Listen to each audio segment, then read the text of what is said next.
হয়েছে আর কটা ছবি তুলবো বলতো প্রিন্সিপাল বিরক্ত লাগছে।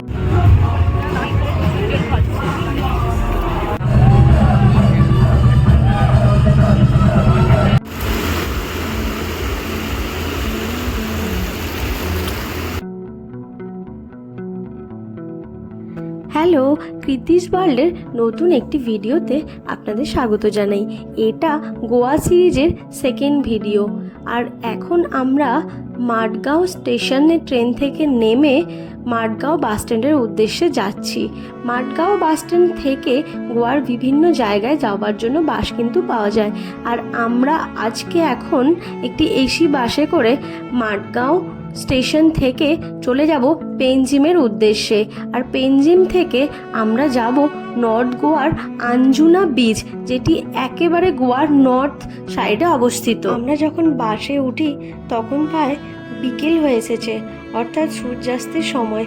সূর্যাস্ত দেখতে দেখতে আমরা কিন্তু চলছি পেনজিমের উদ্দেশ্যে। আমরা এখন যাচ্ছি মান্ডবী নদীর ওপর দিয়ে। মান্ডবী নদীর ওপর তৈরি হয়েছে মান্ডবী ব্রিজ। এটিকে গোয়ার লাইফলাইন বললেও চলে। মান্ডবী নদীতে সানসেট দেখতে দেখতে আমরা চলছি আঞ্জুনা বিচের উদ্দেশ্যে। আঞ্জুনা বিচে আমরা ছিলাম ইএল বেরিও হস্টেলে। এটা যেহেতু হস্টেল, তাই ওরা বেড হিসেবে দিয়ে থাকে। আমাদের রুমটিতে 6টি বেড ছিল, কিন্তু আমরা ছিলাম 4 জন বন্ধু। তা সত্ত্বেও আমরা 6টি বেডের জন্য টাকা দিয়ে পুরো রুমটাই বুক করেছিলাম। আমরা পৌঁছে গেছি ইএল বেরিও হস্টেলে। গেটে এন্ট্রি করার পরে এরকম সুন্দরভাবে সাজানো জায়গাটি। অ্যাট লাস্ট আমাদের এই হস্টেলের অভিজ্ঞতাটা কিন্তু খুব একটা ভালো ছিল না। যাই হোক, আমরা অনেকটা জার্নির পর এখন অবশেষে পৌঁছে গেছি। আর এই ছিল রুমের বেডগুলি। আমরা তাড়াতাড়ি করে রেডি হয়ে কিন্তু আঞ্জুনা বিচে যাওয়ার জন্য বেরিয়ে পড়েছিলাম। আমরা একটু বেরিয়ে গেলাম আঞ্জুনা বিচের দিকে।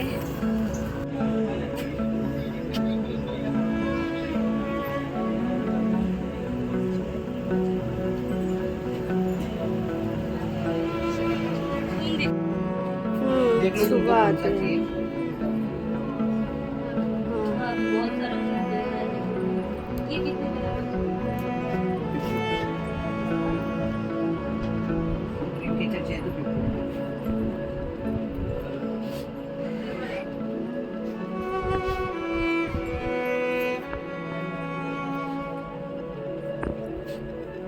ये सब क्या है? हैं? मतलब ऐसे ही रखने के लिए? ओके।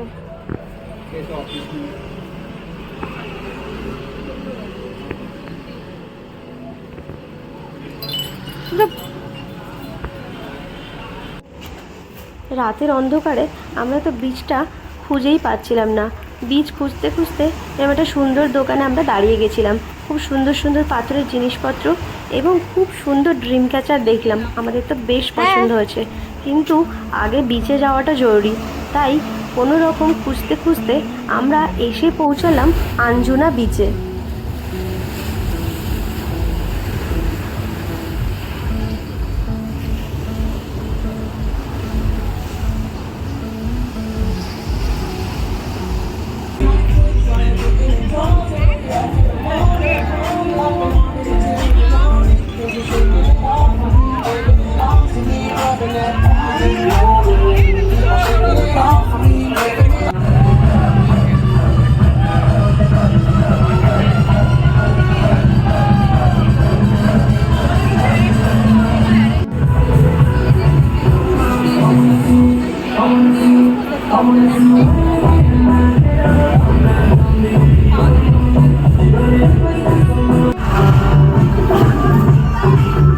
গতকাল রাতে বিচ সাইডের একটি হোটেলে আমরা ডিনার করে আমাদের হস্টেলে ফিরে গেছিলাম।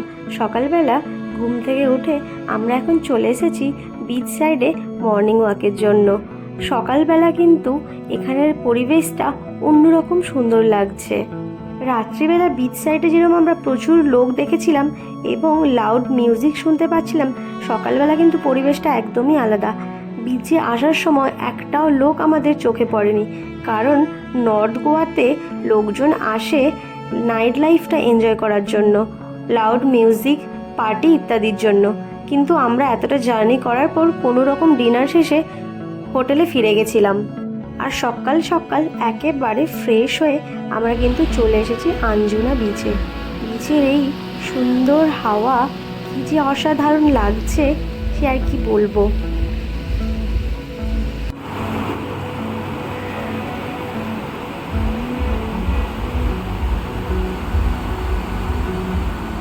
নর্থ গোয়ার আঞ্জুনা বিচে আমরা কিন্তু একেবারে বিচ সাইড যে হোটেলগুলো রয়েছে ওগুলোতে না থেকে একটু ভেতরের দিকে হস্টেলে ছিলাম। আপনারা যারা একেবারে বিচ সাইড হোটেলে থাকতে চান তাদের জন্য কয়েকটা হোটেলের নাম কিন্তু আমি এখানে বলে দিচ্ছি, যেই হোটেলগুলো থেকে বাইরে পা রাখলেই আপনি একদম বিচে পা রাখবেন।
এই হোটেলটি মেবি নতুন তৈরি হচ্ছে, এটা কিন্তু একদম রেডি হয়ে গেলে দেখতে বেশ ভালোই লাগবে।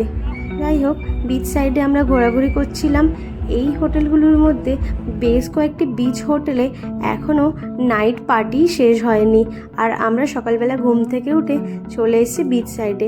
বিচ সাইডে ঠান্ডা ঠান্ডা হাওয়া উপভোগ করতে করতে, গোয়ার সুন্দর বিচ উপভোগ করতে করতে আমরা কিন্তু ঘুরে বেড়াচ্ছি। যাই হোক, এই ভিডিওটি এই পর্যন্তই। আপনাদের যদি ভিডিওটি ভালো লেগে থাকে তাহলে লাইক, কমেন্ট এবং শেয়ার করার অনুরোধ রইল। আর আমার চ্যানেলটি প্লিজ সাবস্ক্রাইব করে দেবেন। দেখা হচ্ছে পরের একটি ভিডিওতে। ততক্ষণের জন্য বাই বাই।